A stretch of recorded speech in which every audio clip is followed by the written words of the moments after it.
sont mes gringos. FGS. OP. Yo, salut mes humains, c'est OP, j'espère que vous allez bien et bienvenue sur ma chaîne YouTube. Très content de vous retrouver pour cette petite vidéo d'avant-match, mais avant toute chose, on s'abonne à la chaîne si ce n'est toujours pas fait. La petite clochette à côté, on clique dessus pour les notifications et on est carré comme les deux pieds à Maguire.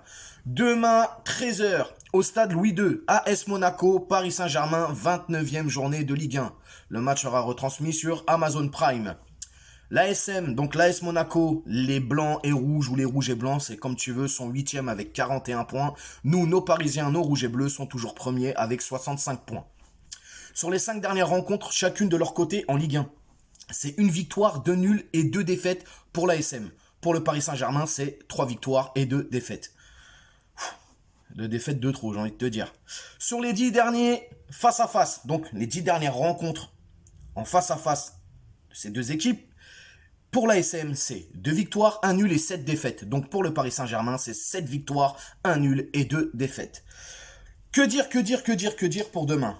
Bon, l'ASM, on sait, hein, c'est une équipe qui joue pas mal au ballon quand même, hein, qui sera dans son jardin, qui va avoir à cœur, je pense aussi, de nous faire mal. Hein, comme d'habitude, on le voit depuis le début de saison, les petites équipes, Monaco n'en est pas une, mais en tout cas, on voit très bien que tout le reste de la Ligue 1 essaye de nous embêter et essaye de nous faire mal.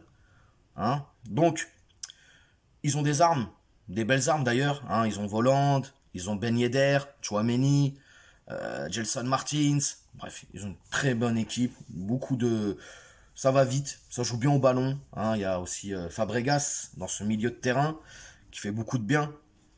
C'est pas le Fabregas du Barça, hein, j'ai envie de te dire, ou de Chelsea, mais quoi qu'il en soit, c'est quand même une belle équipe qu'on va affronter demain à 13 h. Paris, bah écoute, Paris hein, doit faire le taf. Paris, normalement, doit gagner ce match, mais bon, qu'est-ce qui est normal avec le PSG depuis le début de saison? Il n'y a rien qui va. Hein, Monaco qui a été éliminé en Ligue Europa, Paris qui a été éliminé en Champions League, donc c'est un match d'éliminer, j'ai envie de te dire, tout simplement. Donc, on verra bien. Messi, apparemment, est malade, donc il sera pas là non plus. Ça va être compliqué, les gars. Ça va être compliqué. Moi, quoique, Messi, il faut rien de toute façon. Donc, c'est au niveau de la compo. La compo, écoutez, on va partir sur un 4-3-3 comme d'habitude. Hein, tu sais très bien. Je vois Navas dans les cages. Marquis Presco pour la charnière centrale. Hakimi à droite. Mendes à gauche. Le milieu, ce sera sûrement Verratti, Danilo et Paredes.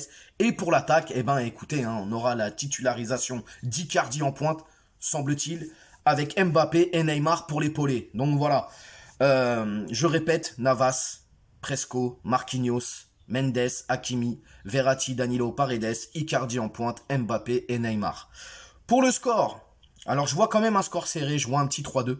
Donc victoire du PSG, 3-2.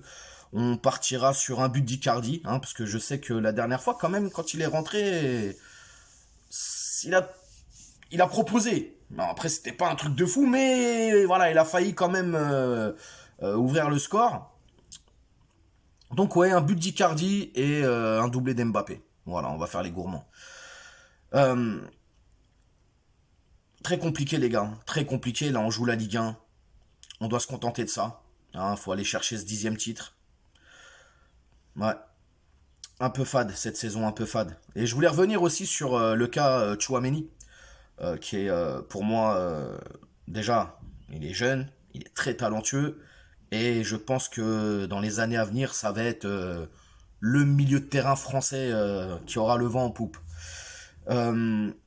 Paris, pour moi, aurait dû se positionner dessus. Et là, on vient d'apprendre que le Real Madrid et Monaco se sont mis d'accord à hauteur de 50 millions, je crois. Pour moi, c'est inadmissible. C'est inadmissible que le Paris Saint-Germain ne puisse pas faire ce genre d'affaires. Alors on va me dire, oui, mais OP, il y a le prix PSG en France et il y a le prix pour les autres. Ouais, mais bon, au bout d'un moment, voilà, c'est à nous de négocier, c'est à nous d'être fermes aussi et quel est l'intérêt du joueur? L'intérêt du joueur, peut-être, c'est de rester en France et de jouer dans une grande équipe, comme le Paris Saint-Germain, qui peut lui prétendre à jouer la Ligue des Champions tous les ans, à jouer le haut de tableau tous les ans, etc. Maintenant, moi, personnellement, c'est complètement n'importe quoi. C'est n'importe quoi. Tchouaméni doit rester en France et on doit tout faire pour récupérer ce genre de joueur. J'ai vu aussi qu'il y avait Renato Sanchez. Bon, alors on va me dire, il se blesse souvent. Oui, certes, mais quand il n'est pas blessé, c'est quelque chose. Bah lui aussi, il s'en va, il va à Milan. Moi, je sais pas, hein, je sais pas ce que Leonardo fait, comment il travaille, comment il gère ses trucs. Alors, on le sait très bien, hein, lui, c'est beaucoup d'affinité avec les agents de joueurs. C'est, voilà, c'est, si t'es mon pote, on s'arrange, etc. On connaît aussi, c'est quelqu'un qui va beaucoup chercher en Italie, mais il y a un moment donné, il faut avoir l'ouverture d'esprit, Leonardo. Faut aller chercher un peu à droite, à gauche. Hein, c'est surtout en France. C'est ce que je souhaite personnellement, et on est beaucoup dans ce cas-là. Je souhaite vraiment que le club, le Paris Saint-Germain, commence à se franciser un peu au niveau des joueurs. Ça ne pourrait nous faire que du bien, mais vraiment.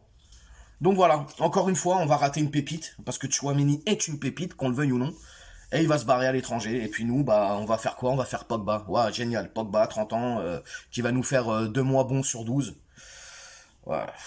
Bon, bref. Donc voilà, demain, 29e journée de Ligue 1, en espérant que nos chers Parisiens gagnent ce match, hein, et puis voilà, de toute manière, on s'attrape demain, nous, pour le débrief après le match. Prenez soin de vous, bon week-end. Ouais, j'ai fait péter le chapeau, il fait beau. Ah, et puis, profitez bien de ce samedi ensoleillé. Et je vous dis à demain. Ciao les amis.